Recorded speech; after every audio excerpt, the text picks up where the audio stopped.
See, there's a rumor that you can take the back of a pickup truck and turn it into a hot tub.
So Dan the man, Yeah. our worship pastor, this year you've been selected to go on a road trip with me and the intern. Yeah, let's go.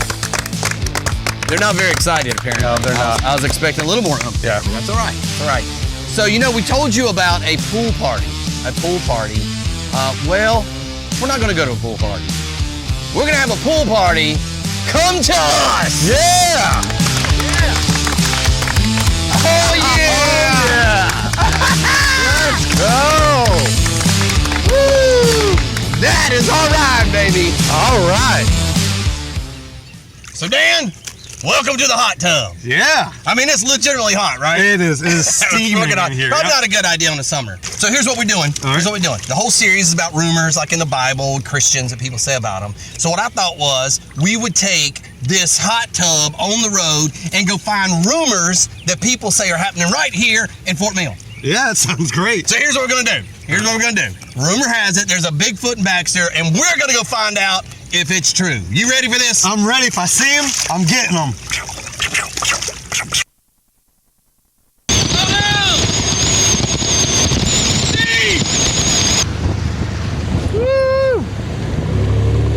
All right. We're here. Yes, we are. Baxter Village. Woo! Hey, anybody seen the Bigfoot? I heard a Bigfoot here in Baxter. We're looking for the Bigfoot. Did y'all see the Bigfoot? Sir, you got a Bigfoot. Y'all seen Bigfoot? Bigfoot? And you saw Bigfoot? Nobody. Have you seen Bigfoot? Where's Bigfoot? I know you've seen Bigfoot. We're gonna find that Bigfoot here Yeah. somewhere. Here, Bigfoot, Bigfoot, Bigfoot, Bigfoot. Hey, have y'all seen the Bigfoot? Here, Bigfoot, Bigfoot, Bigfoot, Bigfoot. Y'all seen the Bigfoot over there? Where's Bigfoot? Is that Bigfoot? No. Have you seen Bigfoot? So here's the thing. We've come to Baxter. We've looked, asked people, everything. I know I even spent $60 to get me and you a nice can of Bigfoot mace. Yeah. And so it's probably wasted. But here's the thing. We busted the rumor. It's not true. Bigfoot is not in Baxter. So that's right. the facts. You know what I'm saying? That's right. All right, let's head on back. Oh, hey, guys.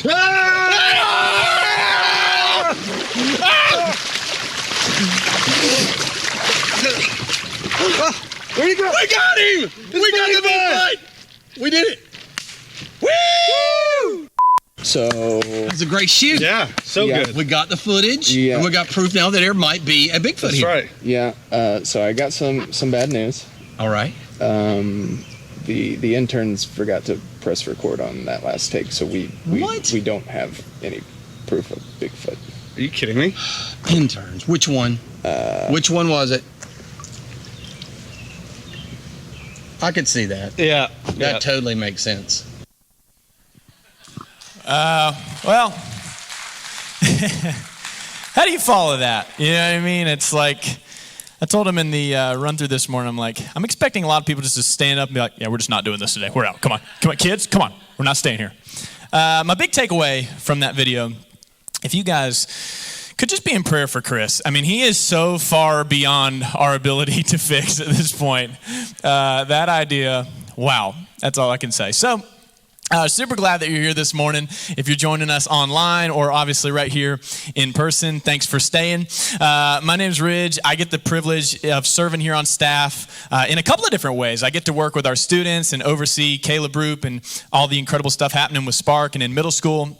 Get to work with our online campus, and then I also get the privilege of working with the teaching team, which is why I'm obviously on the stage today, and so super excited for that. If I've never met you before, maybe this is actually your first time watching online, just a little bit about me. I've got a really pretty wife. Her name is Stephanie. I love her so much. I've got a 3-year-old daughter named Skylar.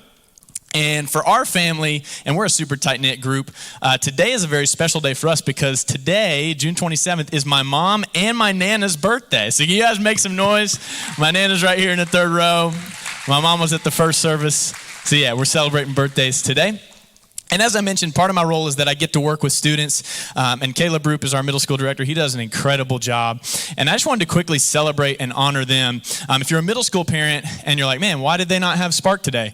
Well, it's because this weekend they had a weekend event they called Staycation. It literally lasted like 16 hours with them and 30 middle schoolers. So can you help me celebrate Caleb and that team? Yeah, an incredible job. We got crew over here.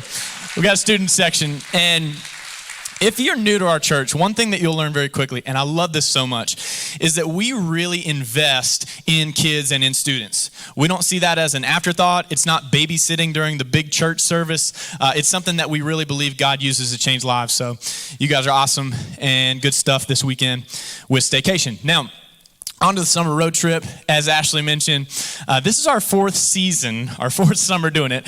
I have a theory it'll be our final one when Nate sees the video from today, but we've been doing this for a couple of summers now where we take a different road trip, right? And so obviously we'll have funny videos, but every year we've also got a theme. So this year, our theme that we're rallying around is Rumor Has It. And specifically what we're looking at is rumors about God.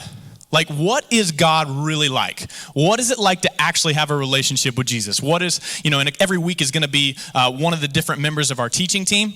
So again, if you're new to our church, the reason that Nate's not here today, every summer he takes a couple of weeks to really focus on vision casting for what's next for our church. So be praying for him as he does that. And you're going to get to hear from some incredible communicators outside of myself and Chris. So, summer road trip. Are you guys ready? We ready to rock today? All right.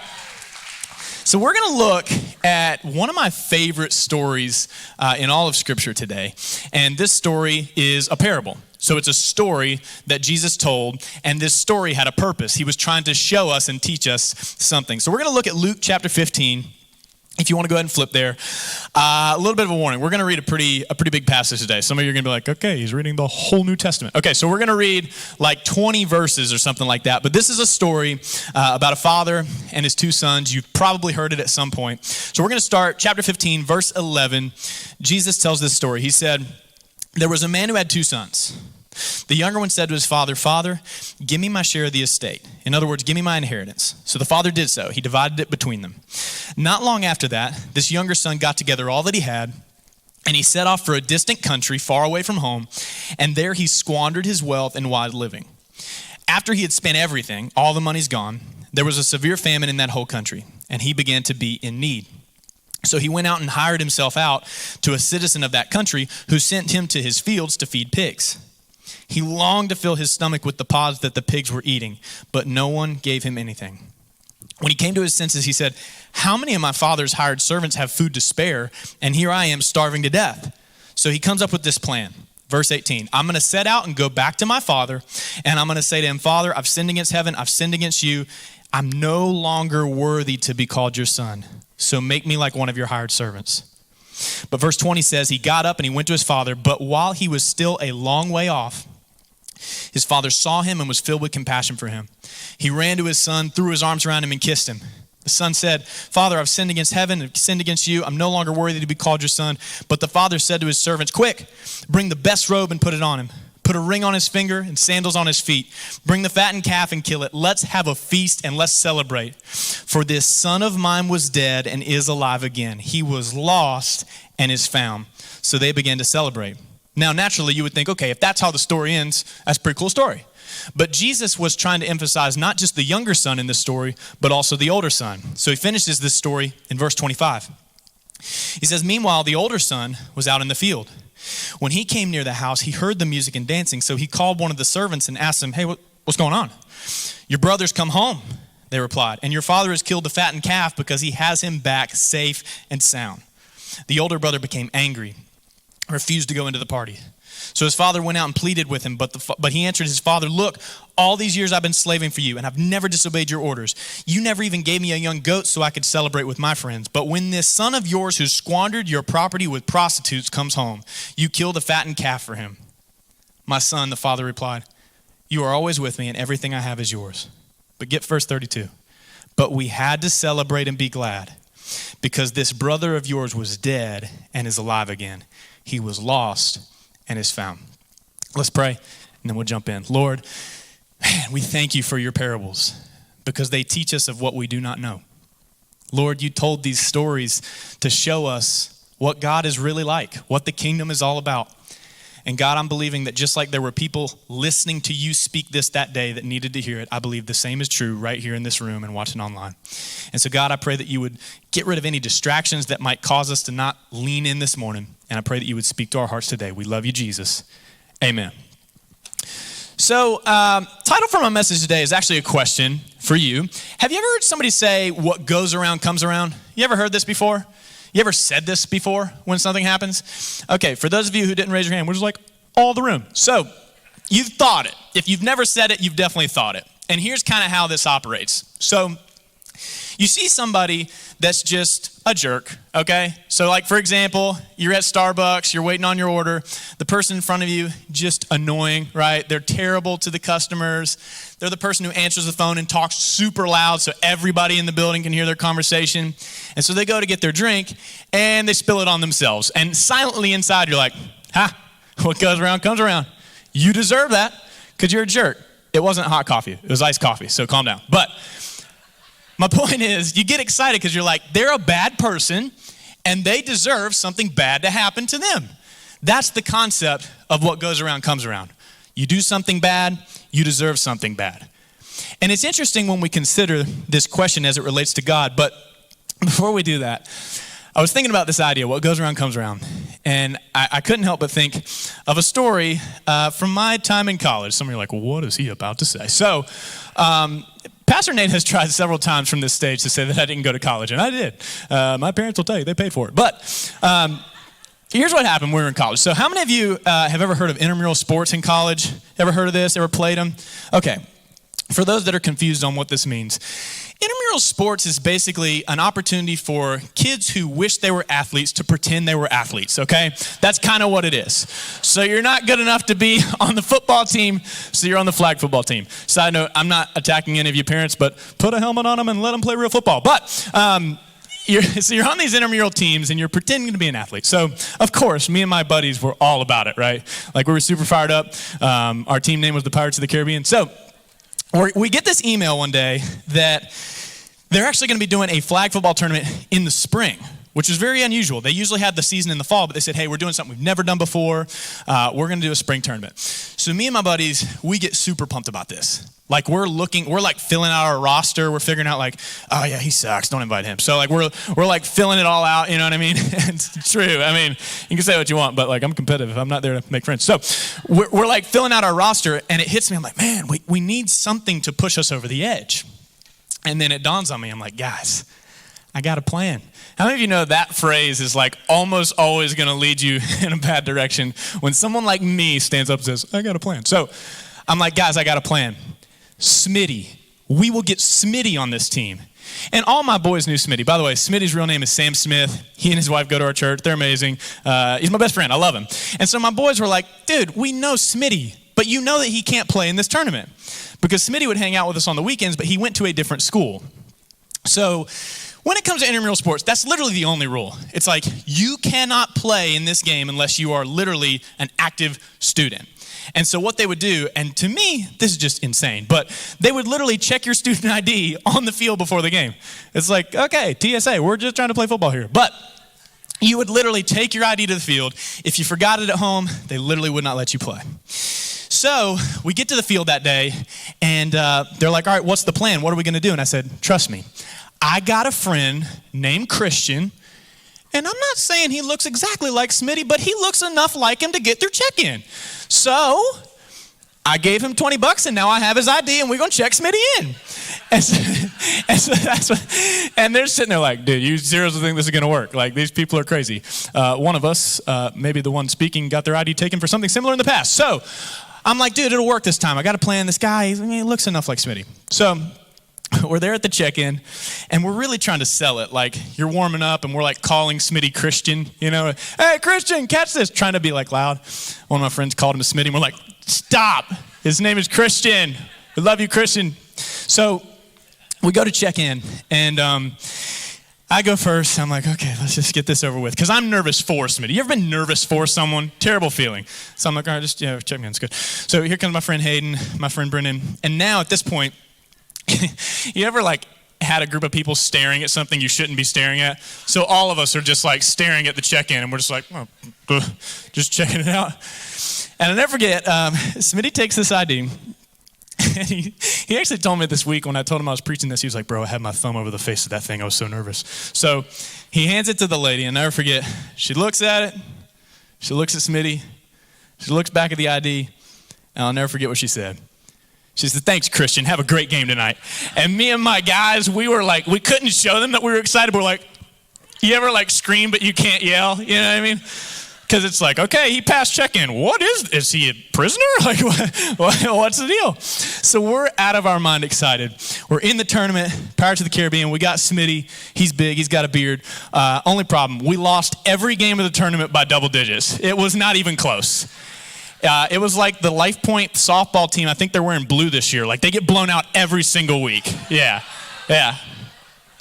I got to be honest. When JT, who's on my team, was in the front row last service, I felt like a lot more confident saying that. Now I'm like, JT, do something. So it was bad. Now, you could argue that the reason that we didn't do well was our lack of athletic ability. You could also argue that our interceptions, drop passes, and our one player who forgot to bring shorts to the game. Literally, he's on the sideline in compression shorts like, hey, did you guys not have shorts for me? Like, are you out of your mind? Okay, terrible draft pick. But it didn't go well. And I'm cutting up and laughing, but have you ever wondered, like, was that God? Like, did I get something bad because I did something bad? Is that the way God works? What goes around comes around. Now, before we dive into that question as it relates to God, I think it's really important to highlight what I consider to be just an objective truth across the board. Doesn't matter what you believe about God, doesn't matter what you think about church. Here's a statement that I think we can all agree on. Decisions and consequences are connected. Like, we can all agree on that, right? Doesn't matter what you believe about God. For example, if you drive over the speed limit every single day on your way to work, eventually you're going to get pulled over, right? Like, that has nothing to do with, like, God trying to smite you, although a lot of times we like to use that as our justification for what happened. We're like, no, that's just a consequence as a result of this choice that I made over and over again, right? The reason I'm pointing that out is, over the next couple of minutes that we share, I'm not trying to tackle that question because it's a waste of time. All of us can agree that decisions and consequences are connected. What I think is interesting is when we take that way of thinking, what goes around comes around, and we project it on God and we go, is that the way God works? Like, he's ultimately this being in heaven or whatever, and he's going to give good things to good people and bad things to bad people. And that's why certain things happen circumstantially in my life. Is that how God operates? And so if I could just be very, simple with what question I want to answer today, here it is. Does God treat us based on what we deserve? Is it what goes around comes around? That's what I want to focus on in the moments that we share this morning. And to do so, obviously we read that whole story right out of the gate, and now I want to kind of go back and take a second look at some of these passages from this story. Let's look at the very first one from when Jesus begins in verse 11 of chapter 15. Jesus said, there was a man who had two sons. The younger one said to the father, Father, give me my money. And so the father did, so he divided it. And not long after that, the younger son got together all he had and set off for a distant country, and there he squandered his wealth in wild living. So let's think about this for a second. This younger son gets this large amount of money, and he leaves home, and he starts wasting it. Any of you in here terrible with money? Okay, me and that guy. Thank you, sir. So Stephanie handles all the money. She's nodding, and do not nod at that. I'm bad with money. So if you're like me, you just buy stuff that's just dumb, right? You're the Amazon person. And so you can imagine that this son is just buying stuff that it's just ridiculous. He's probably going out with large groups and picking up the tab. You know what I mean? He's essentially buying friends. He's probably got like a pair of Heelys. How many of you remember Heelys? You guys remember these? The shoes with the same guy who's bad with money. My man, we were buying them. That's why. So Heelys were amazing. One of my sisters had them, and man, in the mall, I was so jealous. She's just like, food court. So it was awesome. He's probably buying all kinds of stuff. I'm getting hung up on this. But it says that he did so in wild living. So that means that this guy's not just making poor money decisions. He's making poor moral decisions, right? Like he's doing sinful things. As the older son would later put at the end of the story, he's involved with prostitutes. So we can fairly say that this son is making bad choices. He's with people he shouldn't be with. He's probably doing drugs. He's probably involved with people that he never would have even had access to had he not, left home, right? And now he's got the ability to get involved because he's got money. So he's on this sinning spree, but look what happens next. Verse 14. It says, after he spent everything, there was a severe famine in that whole country, and he began to be in need. So he went and hired himself out to a citizen of that country who sent him to the fields to feed pigs. And he was so hungry that he longed to fill his stomach with the pods that the pigs were eating, but no one gave him anything. Now, I think it's important. Let's just go back to that objective truth that we started with. Decisions and consequences are connected, right? So why is he out of money? Because he spent all of his money, right? Like we just got out of a money series. So here's a free extra week for you. Doesn't matter how much you make, you can always spend more than you make, right? And so he had this huge inheritance that he thought was never going to go away until it went away. But the only thing is, not only is he out of money, but it says that a famine hit. So now even the people that are financially responsible are stretched thin. And he's in an even worse situation, which is why he winds up getting this job feeding pigs. Have you ever been in a situation that went from bad to worse? You ever been in that position before? You're like, okay, this day sucks. And now it's raining and I have no umbrella. Like, it's just like things go from bad to worse. For this guy, that's what was happening. And for us, when we read this story, we're like, okay, wishing that you could eat pig food, that's pretty bad. But contextually, the fact that Jesus included that detail is what really blew the minds of the audience listening. Because Jews don't even eat pork. It's considered unclean. So Jesus, speaking to a Jewish audience originally, is saying, hey, it's like it got so bad that now he wishes he could eat what y'all don't even eat. And I think it's terrible. I love pork. Probably going to go to Jim and Nick's today. But you see my point? Like, he's like, this is as bad as it can get. This is a rock bottom moment. And maybe this is your story, but I've been around enough people and pastored in enough situations to come to realize that rock bottom moments are sometimes when you can finally hear God's voice. You ever known that? Maybe that's your story or a loved one's story. It's like you reach that place where now finally everything else is quiet enough for me to hear God. And that's what happens for this young man. So he makes up this plan. He's like, I'm going to go back home and I'm going to pitch this idea that now instead of a son, I'll just be a servant. So I'll cut my hair and I'll change my name. Give me one of the, the work shirts with like the name patch on it, and Dad, you can pick the name. I'll be somebody that's completely brand new. Just give me a place to sleep and food to eat. That's all I'm after here. And so look what it says in verse 18. He comes up with the script. I'm going to set out to my father, and here's what I'm going to say to him. Look at verse 19. He says, I'm no longer worthy to be called your son, so make me like one of your hired servants. He's trying to script what he's going to say to his dad. Have you ever burned a bridge with someone so bad that you had to calculate what am I going to say to this person to even try to make it better? You ever done that before? You like start texting them and you type out a message. That's pretty good, right? Sound effects. So you're like, that's pretty cool, actually. He's pretty talented. So you type out this long message and then you're like, oh, that's terrible. And then you backspace it all and you're just like, all right, I got to start over. And then some of you in the room are the people who ask other people what you should text to people in situations. That drives me crazy, by the way. Just text for yourself. But, you're trying to figure out what to say to make this situation better. And the son has realized at this point that his relationship with his dad is never going to be the same. He's come to that conclusion. He's like, that's what I deserve for my disobedience. And Dad, I'm not even trying to be a son anymore. Give me a new name. I just want a job and I don't want to be starving. That's all he's after with this plan to go back home.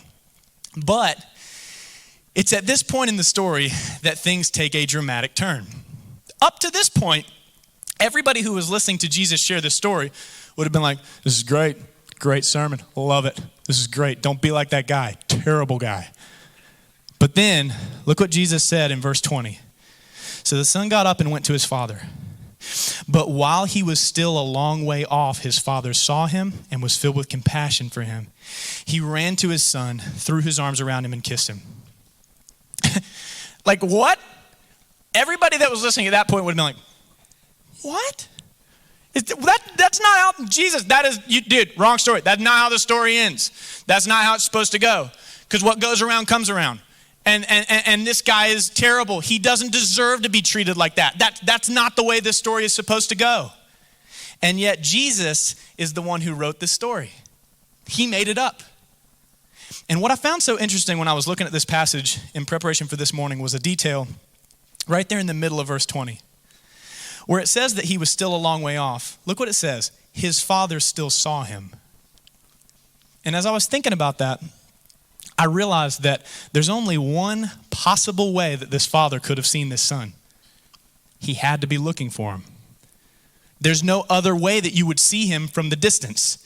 It's as if every single morning this father was on the front porch and he's watching the sunrise going, man, I just hope I see my son today.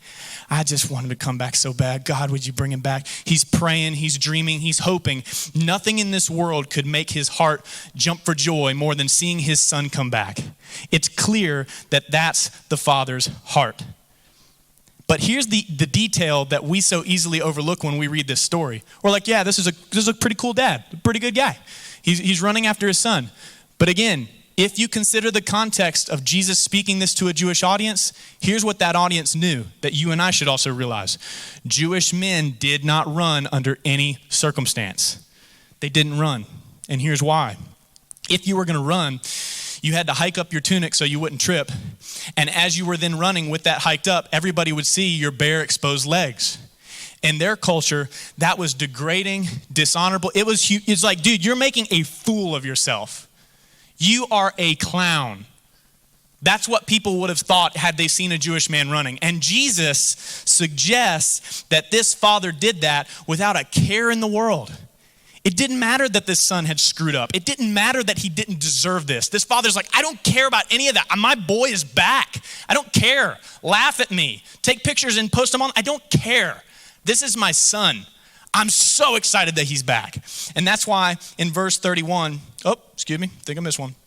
That's why in verse 22, he says to his servants, quick, bring the best robe and put it on him. Put a ring on his finger. Get rid of his heelys and put some sandals on his feet. Bring the fattened calf and kill it. Let's have a feast and let's celebrate. For this son of mine was dead, but now he's alive again. So let's celebrate. Have you ever heard somebody say something that was just blew your mind that you almost didn't know how to respond? Like it almost felt like an out-of-body experience. You're like, did you seriously just say that? Like that? What? That's exactly how the audience listening and the younger son in this story would have felt. All because, pretty simply, this kid did not deserve that. And yet that's what the father did. And it's really interesting because this story could have ended right here, and it's a good story. But Jesus made a point to continue this story and talk about this other son. Because look what it says in verse 28. It says, the older brother, when he sees all this happen, became angry and he refused to go into the party. So his father had to get off the dance floor and stop doing the Cupid shuffle. And he came out and he had to talk with his older son. Now, quick pause. If I'm that dad and I'm at a party and my son's mad, dude, just stay out there. I don't care. I'm not coming out there to throw a pity party with you. Like, I'm just not doing it. But this father was patient and kind, and he did it. And it says in verse 29 that the son said, look, All these years I've been slaving for you, and I've never disobeyed your orders. You never even gave me a young goat so I could celebrate with my friends. But when this son of yours, who wasted all your money with prostitutes and bad decision-making, comes home, you kill the fattened calf like he's someone honorable. So this son's like, Dad, what happened to what goes around comes around? This is stupid. This kid is a train wreck. Why are we partying right now? He is a problem. Why are we doing this, Dad? This does not make sense. What goes around comes around, and he deserves bad stuff because he is bad. That's what the older son was so passionate about. But look what the father does in verse 31. And this is such patience and kindness, because if I was that father, I would have tuned up the band and gave him a sweet chin music. But he says to him in 31, I have a running streak of referencing Shawn Michaels in every sermon I preach. So number 31, verse 31, he says, my son, you are always with me and everything I have is yours. In other words, if you want to throw a party, dude, go throw a party. I never said you couldn't have fun. I never said you couldn't have, friends over. I never said that. But look at verse 32. This is the one that struck me. But we had to celebrate and be glad because this brother of yours was dead and alive again, lost and found. This brother of yours. For sake of time, we won't throw the other verse back up there. But when the son gets so mad, he says, this son of yours is terrible. The father says, hold on a second. This is your brother. Like, yeah, he did terrible things. We're not partying tonight to celebrate his sin. But this is your brother. Like, you guys shared bunk beds. This is your brother. And the father's trying to get him to see that you can go and make bad choices, but that does not change who you are. Please write this down if you're a note taker. What you do does not define who you are. It's not how it works. Identity is something that can be birthed. And this father says, he made bad choices, but his last name is your last name.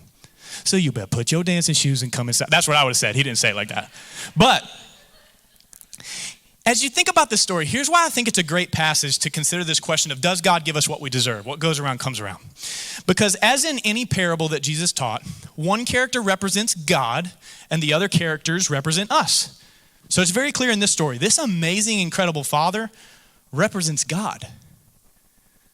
Like, this isn't some story that just got passed around amongst random people. This is Jesus Christ, the Son of God on earth going, hey guys, here's what the Father's like.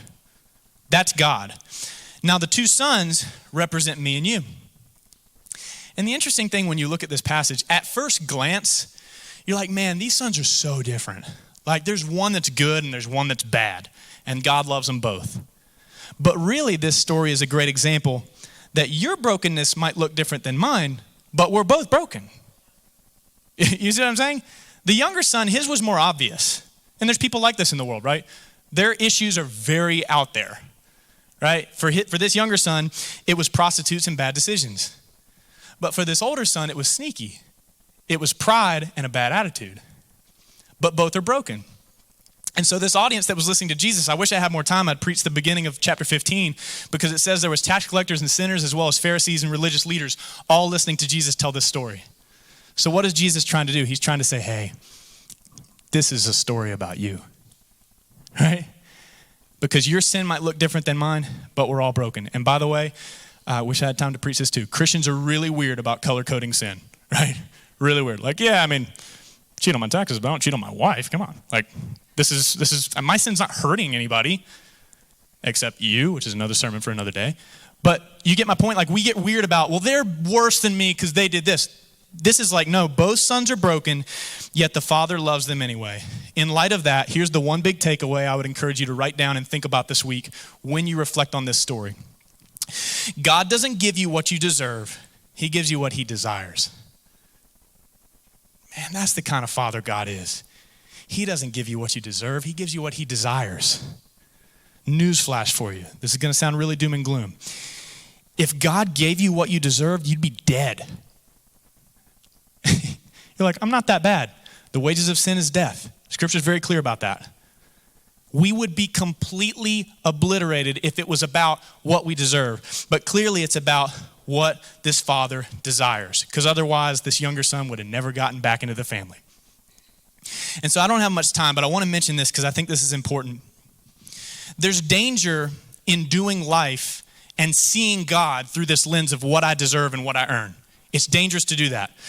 Because if you and I do that, we can wind up in the extremes that the older son and the younger son wound up in. And so really quickly, I've only got like a couple of minutes. I want to give you some perspective here. There's two things that you can drift into, and they're modeled by the younger and older son. The first is this. If you see God through a lens of earning and deserving, you're going to be afraid to approach him when you mess up. Newsflash, you're going to mess up. And in those moments, God's not through with you, but he wants you to come back and connect with him. And see, the younger son in this story, when he was at the pig field or whatever, he had made the decision in his mind, I can't go back to God. I can't go back to my father because he doesn't want anything to do with me because I did bad things. But you know what's crazy to think about? How many nights did he lay in that field with those pigs that his father was waiting on the porch to give him a bed to sleep in? It's the idea that I can't go back because I don't deserve that. God's like, dude, that's not even what this is about. Your relationship with me has never been predicated on your performance. I love you because I love you. There's nothing you could do to change that. And so if we fall into seeing God through this lens of deserving, we could wind up like the younger son, afraid to approach him when we mess up. Now I know what some of you might be thinking. You're like, okay, Rich, that sounds good and that's sweet and everything, but like, what about discipline? And what about, punishment? What about getting something bad, really getting them in line? And I would encourage you with this. This is another thing to think about this week. God's discipline is his love in disguise. And the reason I say it's in disguise is because it doesn't feel good, but it is good. When God gives you a consequence or discipline for something that you did, it's evidence that he's not done with you. Because if he didn't discipline you, it would be evidence that he doesn't care. Just go do what you want. But no, he will do anything to try to reroute your life because he wants what's best for you and because you're his and he loves you. And this isn't just my idea. Hebrews 12 says this in verse 6, because the Lord disciplines the one he loves and he chastens everyone he accepts as his son. So God's discipline is evidence that he loves you. Don't let that prevent you to going back to him. He wants what's best for you. But then the other thing that we can drift into is the other extreme, which is the older son. And that's this, doing the right things for the wrong reasons. Listen, love church, on staff at this church, believe it or not. Love church people, but this is something that you will see sometimes. Serve every week, tithe every paycheck, but you are doing it with a spirit of, I have to do this. Oh, God, I wish I didn't have to do this. But you do it because you're afraid that if you don't, God won't bless you. And if you don't, God will send bad circumstances your way. So I got to tithe or else God's going to repossess our minivan. Like, I got to do this. How are they going to get to school? They don't want to ride the bus. And so you start to tell yourself things like, man, if I don't go to church every Sunday, then like something bad's going to happen to me. I got to be faithful. I got to go. And you go, but with the wrong heart. And can I tell you something? And I don't mean this in any type of way to hurt your feelings, but some of the people that are farthest from God have been in church the most. Because you came and you had nothing to receive with. It's like you came to a meal with no plate. And you're like, nah, I'm here. I'm cool. Check the box. I'm good. And you miss out on what God wanted to do for you. And so that's why I wanted to highlight that, because if you get caught up in what you deserve, it can cause you to miss what God desires for your life. As the band comes back up to close us in worship, I want to give you one last thing. I've said that like 5 times, but I want to give you one fifth last thing to think about. And I would encourage you, if you're a note taker, write this down and think about this, not only as the band leads us in worship, but this week as you live your life. Does the God you worship look like the Father in this story? It's a great question to consider. And here's why that's a great question, because this story, Jesus is the one who made it. This story really is not about a bad son and a good son. It's really not even about 2 sons. Jesus is trying to say, hey, everybody gather around with all your different brokenness and all your different sins. I want to tell you what God is really like, because that's the point of a parable. Teach you a heavenly meaning in an earthly way that you can comprehend. And so God says, this is what the Father is like. The only problem is, for many of us, we don't see God this way.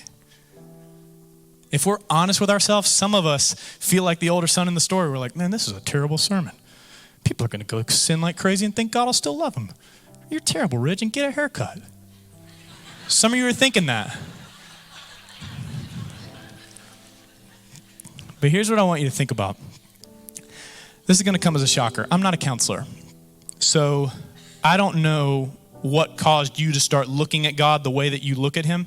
For some of you, it was the fact that you had a terrible earthly dad who did terrible things to you and your family.